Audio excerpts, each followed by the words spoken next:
The Whiteout Podcast, episode 3. We're back after a couple games. We figured, let's go on another episode. We're back. We're ready to go.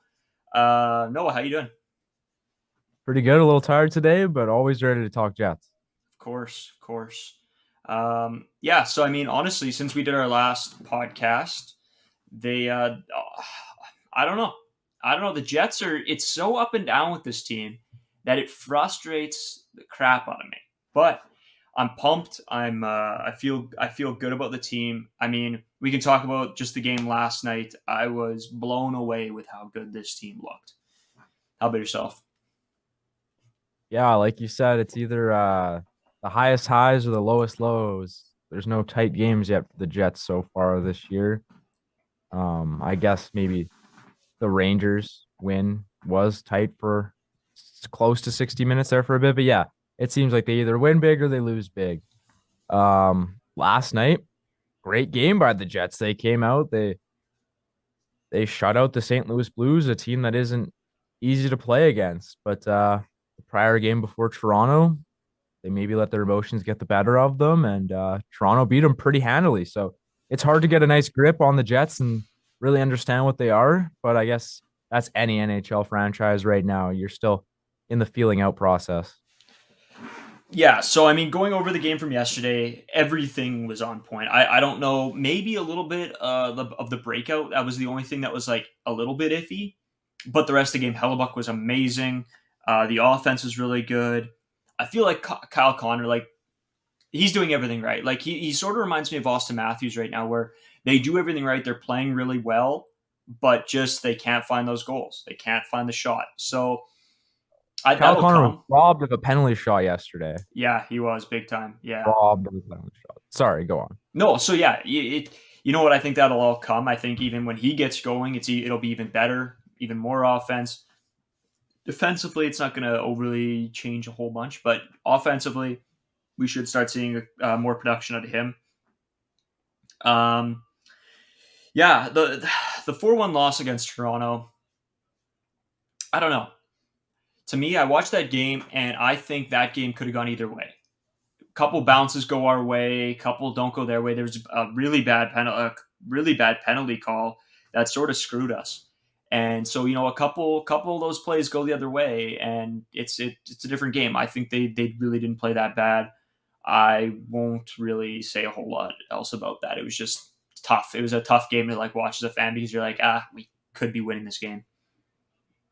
Definitely a controversial call, and I know in the fans of the Jets did not agree with it. I didn't agree with it. I consider myself somewhat of a fan. I definitely don't like the Leafs, that's for sure, no matter which way I swing.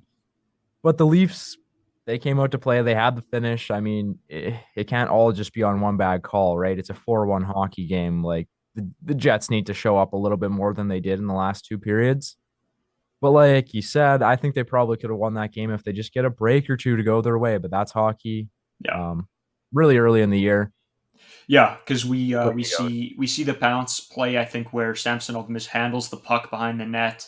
Uh, we try to slide it in somehow. In all the whatever, it doesn't go in the net, and that one goes in. It changes the next bunch of the game. So it's tough. I mean, then we move on to the bad loss to Vegas. I didn't think this was a very good game played, but you're going to have every, once in a while where you don't come out your best. So I think 2 out of the 3, we played really good hockey. Yeah, and going into that environment in Vegas, right? It's a tough place to play in, especially at the start of the year. You're getting your feet under you on the road. It was a late game too. If we're gonna give them somewhat of a break, but not many positives to draw from that game. And then with the Leafs, like you said, a break or two goes our way, we might win that game. But then last night against the Blues, what can you say? Like they showed up, then that's Jets hockey when they are playing their best. That's how they can do it. Connor Hellebuck after the game riding the stick, phenomenal. Love to see the personality from the Vesna winner there, and he definitely when you get a shutout, you can do whatever you want. I think, especially if you're Connor Hellebuck and you're the best player on the Winnipeg Jets. Yeah, that's you know what they came out like it. They had something to prove that game or something. The fire was just lit, and It was awesome to watch. Like it was just it.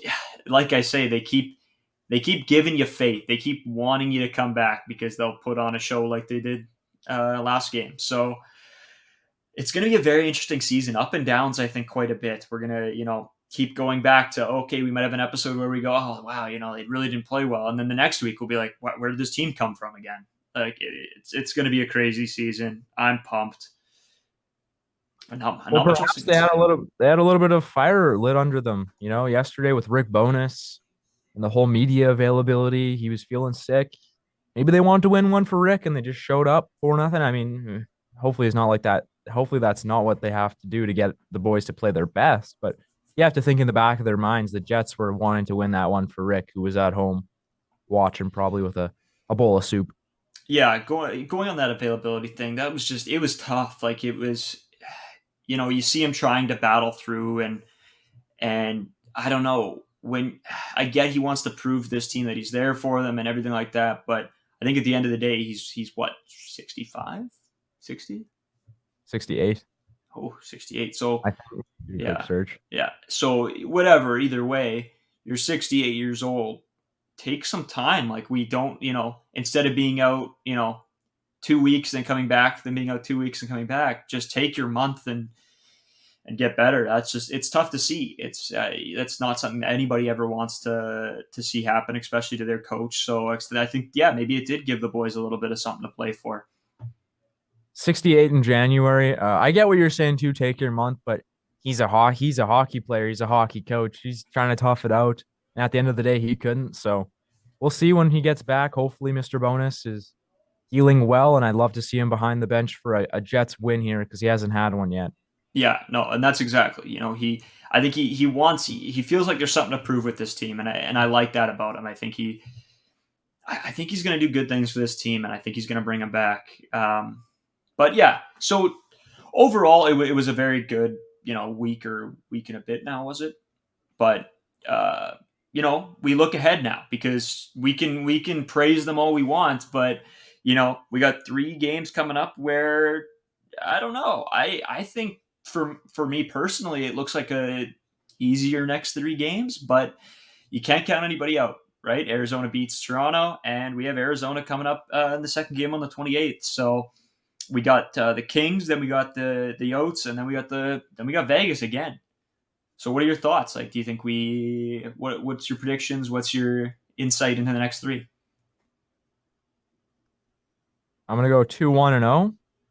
I do believe these are a couple of easier games, although the Knights already did blow the Jets out of the water. So I'm thinking that's probably the L. I think they should beat the Kings and the Coyotes, though, just based on not only their team on paper, but how they are performing this year as opposed to those teams. But like you said, Coyotes beat the Leafs. Anyone can beat anyone in the National Hockey League on any given night, right? So it should be exciting. But with that being said, I think the Jets should come out of this 2-1-0. Yeah, I like that call. For me, I think I think we come off a high when we beat the Kings. I think that's just the boys are sort of buzzing right now, and I don't think that goes away in one game. So I think if we get a bounce going our way immediately, something like that just sparks a little bit of energy again. I think we beat the Kings. The Coyotes we should beat. I don't want to count them out, but we should beat them. And you know what? I'm gonna go a bold take here and say we go 3-0. I like it. I think they're gonna come back to Vegas or against Vegas with a vengeance. Um, but again, like you said, it's all relevant of what we say pretty much. So yeah, it's going to be in a very interesting week. I'm very excited. I don't know. I don't Three know. and three. How are you feeling at 3-3? I think that's based on the opponents we've had. That's not even that bad a start. No, I don't Like, hate it at all. like You you know probably what? don't want 3-3 heading into like if you're looking at the first 6 games of the season, you're like, you probably don't want to go 3-3. But just based on who we've been playing, like I think that's a pretty good start to where we want to end up. Yeah, listen, we could be the Canucks right now, and we're not. So we take 3-3. I think, especially against the teams we played, that's exactly what you said. It's good, and I think coming up, we win 2 out of 3, we win 3 out of 3, then boom, everybody's pumped, everybody's excited. They're thinking this is, we can go on a run here. So, like I said, it started the year. Lots of things are going to go wrong. Lots of things are going to go great, and it's a lot of just wait and see what happens. Wait and see how the boys do. Neil Pionk has been unreal. Whew. Like we said he could be a number one, number two guy. He's our number one guy. I want to say Morrissey's been playing well, but Pionk has been on another level. He's been moving. He's been just creating plays all over the ice. Like it's very very nice to see. Well, yeah, he went Danny Heatley in '07 there in overtime against the Avalanche. That was unreal. I loved it. I loved it, especially against the other three players that the Avalanche were icing there. Beautiful. Yeah, and the other sort of I don't know thing I have Logan Stanley's getting beat up out there. Yeah. Logan Stanley, we're giving him a chance here. I mean, he's not my favorite. I'm rooting for the guy. I hope he proves me wrong, but I don't see much of a player there right now. He's 24 years old and he hasn't shown what he's going to be. He's supposed to be this big physical guy. He never uses his physicality. He has 2 goals in a bunch of games here. He's not a scorer. I don't think he's a two-way guy. I'm looking to, I want to see what Stanley is. I'm looking for it. I can't, it's not coming to the surface yet. I don't know his role. Well, in the last couple of games, I see him go after. He tries to throw a couple hits, but he throws a couple hits and the guys knock him over. You're a big guy, and you're supposed to be the physical presence of our team. And when you go out and you see Dubois gritted up in the corners, and then you get laid out by a guy that's damn near a foot shorter than you, what are you doing? I, Logan Stanley, man, he's an interesting player for the Winnipeg Jets. He's still considered a developing player, which at 24 years old, you don't necessarily want, although defensemen take longer. But I do think this is last chance Texaco for the player. If he doesn't establish himself this year, we could see him being shipped out for a late round pick. Perhaps I don't want that. That's selling him short, maybe, but you might just have to move on. Maybe each side needs a fresh start. And I haven't seen anything from Logan Stanley this year so far that has made me feel wrong in my assessment of him not being good enough for this NHL team. Now, I will say, I thought Billy should have made the team over him, and maybe he should have, but I did read the fact that Billy was on the ice for a game. He was on the ice in a game for all 5 goals against that the Moose had over the weekend, I believe. So he's not lighting it up in the A by any means right now, but I think Logan Stanley just treading water. I don't know if that's good enough. no, you hit the nail on the head. It's we have a lot of options, right? This isn't a pick your go left or right here. There's a lot of guys down there. We just gotta give them a shot. Give a guy every guy a couple games here and there. There's no saying that we can't give Billy we can't bring him up for 4 games and bring up whoever else, right? Like let's. But you'd have to send someone down, and That's right. there's the waivers. There's the waivers. That's what it comes down to at the end of the day. And they're not sure on Stanley and they're not sure on Billy. So they have to wait it out and they Yeah, just got to play Stanley in the NHL. yeah, that's right. And the only issue I have with that is how long do we wait before we pull the trigger? And you're right. I think with a 3-3 record, you're happy with it, but we can't look at it like we're a 3-3 team and everything's fine. There's still stuff that we have to address. No matter if we were a 5-0 team, if a guy's not pulling his weight, we have to make a change. It doesn't matter how good you are in the league. Somebody's always going to catch you. We can look at the MLB right now. Who thought the Phillies were going to be in the World Series? Yeah, you got to play the games till you figure it out. It's not just based on paper. That's right. So, Although the Astros might just toss around the Phillies here. I don't know. We'll have to yeah, wait and see that's on that. it's most likely what's going to happen. But Bryce Harper's been lighting it up, so you never know. Well, So, yeah, I don't know. I think for a quick breakdown, I don't know. You know what? Like when we start getting guests on, we'll do some longer episodes, ask them some questions. But right now, it's breaking stuff down, giving our opinions. So we'll keep doing that. When things come up throughout the season, we'll definitely dive in deep. But we do have, of course, the big end segment to every episode, the BE question of the week. So I'm going to ask you, who's underperforming that you expected to perform well? And who's overperforming that you maybe didn't expect? Even though we sort of just went over this, but let's give me a couple guys here and there. Well, I'll just start with the overperformer, and I'm not going to say I'm surprised, but I feel like the general public is surprised that Sam Gagner is out here scoring goals for the Winnipeg Jets. Like, I don't even know if people thought he was going to score 2 goals all year, but he's out here. He's scoring big goals for the Jets in wins, and I love to see it. He's been a favorite of mine his whole NHL career. He hasn't played on too many good teams, and I'm hoping this year he plays on a really good team. He gets to go to the playoffs with the Jets, maybe even wins a round. He's that heart and soul kind of guy. He's Mr. Brightside. That's his song when he scores, right? I love to see that. And underperforming, that's a hard question for me. I mean, we did go over Stanley, but I wouldn't have said that I expected him to play all that great or anything. Who do you have for underperformer? Well, I hate to say this one because I think he performs well all over the ice, and I think he does his part, but he's not playing his role. His role's a skill guy. We got him to score goals, right? We got him to make plays. We need him to start finding the back of the net, and that's Mr. Kyle Connor. I don't think he's underperforming in the sense of moving around the ice, setting plays up, but his role and what everybody expected of him was to score a lot of goals, and we haven't seen that yet.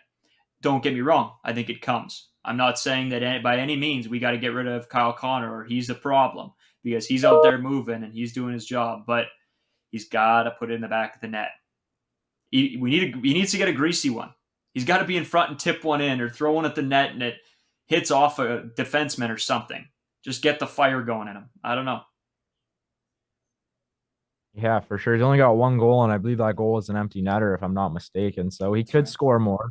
He has 3 points in 6 games. I mean, for a guy that's a 93 point scorer last year, you probably expect more. You probably expect maybe a point a game, but it is so early, and Kyle Connor's going to have a few games this season where he gets 4 or 5 points a night. That's right. So it'll all even out in the end. But I do agree with you. You might want to see a few more Genos from Kyle Connor early in the year, but it's coming. It's brewing. Just wait till Ehlers is back. Him and Ehlers have good chem. So That's right. yeah. Yeah. So, yeah, I would say underperforming sort of. There's an asterisk there, but he is. Um, Anybody else that I have? I mean, not really. Everybody else, like again, Josh Morrissey. He is interested me this year. I don't know how I feel about him right now. I think he's been playing well, but of course, I always want to see more of him. I love Josh Morrissey. He's like one of my favorite players on the team, but I would love to see a little bit more out of him. Well, I'll just throw this out there as a joke, but Nikolai Ehlers is underperforming because he's on the IR, not performing at all. Get off the IR. Yeah, that's a hard one to choose. I don't know if I have an underperformer right now, unless we're talking about Logan Stanley, but he's a career underperformer, and I'm not going to beat a dead horse too much on a cloudy Tuesday afternoon. But Yeah. yeah, Yeah. yeah. So you know what? That's it. That's all we got today. Wrote all she wrote. So you know what? Next week we're gonna come back. I might even try for not next week. Do you know when we're coming back? Something like that. Something like that. I want to say it's early next week. I think I got to check my notes. But yeah, we're gonna come back early next week probably. Check us out on the Twitter, of course. We're pretty active on the Twitter. We got a couple TikToks up. We're gonna try to post a couple more. Pretty much of each episode, we'll try to get a couple out just of little things we talk about. Um, yeah, I don't know. It's going to be interesting. I'm really excited. This season's looking very promising. Fantasy wise, tough week. Tough week. Do you want to explain why it was a tough week? So I put my name as the better half of the whiteout, and the not so better half sort of slaughtered me this week. Well, it was a close matchup for a while. What was it, like Saturday or Sunday where you just like ran away with it? I pulled away a little bit. I pulled away. I took the W in week 1 against Braden here. I'm 1-0. He's 0-1. Looking good for me, not looking good for him. You're talking about underperformers and overperformers of the whiteout here. It's pretty obvious choice. Yeah. And then in my other league, I made a big trade though. I made a big trade in my other league. I went Dubois and Tyson Berry for Ekblad and a fourth round pick. Ekblad's hurt. Yeah, yeah, big time injured, but I got him. Is So you're gonna keep him or something? Or maybe, yeah. It's odds are pretty good, but he's injured. I figure when he comes back, right now I can risk a an IR spot with him. Then when he comes back, starts. I need some help on defense. I got Morrissey. I got Hughes. I got Kalen Addison, I believe his name is, off of Minnesota, the rookie. So I just picked him up. Hopefully he'll do something. It's an interesting move, but I got a fourth round pick out of it as well. Tyson Berry, I don't really care about. Dubois, he's Dubois. ELD? Yeah, I love him, but I had to get rid of him. I had too many Jets players, too many Canucks players. So I made a move. See if it pays off. Not so far because I'm 0-2. Barry did score last night, by the way. I don't know if you want to hear that, but I know. I know. But yeah. So PLD's gone. I still do owe him a beer, so tag him in our comments or something, so I can hook him up with whatever he drinks. I'm hoping it's something normal, so I don't have to. he's a Michelob guy. I hope so. He's got to be a Michelob guy. That's you'd think, right? Like he's not ordering like a cider or something. And I don't know. I don't think so. That's probably Logan Stanley. Come on, don't do our boy Logan Stanley. Like Logan Stanley's definitely drinking straight tequila out the bottle. He's hard. He's the coolest guy around. Oh, if you want to hear a cool story, actually, so Hennessy. Actually, he's Hennessy. He's Hennessy. Yeah, I bet. I think definitely Hennessy. So if you want to hear a cool story, so it was Friday night, I believe. We were doing something. We were going to a club or something like that. And my buddy texts me, he goes, come to local. And of course, we're out by that point. It's fairly late. And so whatever. We go to our beer league game the next, or the Sunday. And he goes, you want to see a cool picture? He met, I guess all the Blues players were in town. And they all went to local. So he met Binnington, O'Reilly, a bunch of the boys. Tarasenko was there, but not there apparently when he was there. He met some of the Jets guys, some of the Toronto guys. Apparently Marner was there, but he didn't get to meet him. So I don't know. It's cool if you got a chance before or after Jets games. Apparently locals like the hangout for these guys. No way they're going before. They're not going for $6 Obamas before a game. Come on. You don't think Gagne is out there just throwing them back? No, the veteran move. Maybe Mitch Marner. Yeah, I bet Mitch Marner. Maybe Mitch Marner. Yeah, but no, if obviously they're there just on strange nights, so go to the local. Who knows? Oh yeah, locals always popping after the Jets games. That's really cool. That I didn't know NHL players went there, but apparently that's like a spot in the league. Like they all just know when they come to Winnipeg. Mm-hmm. Yeah, might have to do with the attendance of good-looking people going to local. Might have to. And for all of you and for all of you who are wondering how my beer league game went, I was an absolute unit. 3 goals. Little hat trick for the kid. Yeah. Nice. First one I threw at the net because the goalie was down and out. Scored. Lit a fire up under me. Pocketed the next 2. Everything I shot was going in. It's one of those nights. Could teach Kyle Connor a few things. Well, okay. Very happy for you, Braden. Very happy. Thanks. I had to brag. Carter, my roommate's outside, and he's sick of hearing about it, so I told somebody else. Well, when you see Kyle Connor at local, you're obviously going to have to tell him. Well, I'm going to have to tell. Like, I can show you how to put a puck in the net if you'd like me to. Just, like, take him aside, start doing your wrister, like the air wrister. Yeah. Do my little shadow deking. Yeah, be like, Connor, watch. Come here. Come here. Bathroom. Right now. Bathroom. Yeah, I bet he's heading to the bathroom with me right then. He's not expecting. He's probably calling security on me. Yeah, I mean, maybe after you show him how to score in the bathroom. Whoa, whoa. You know what I meant.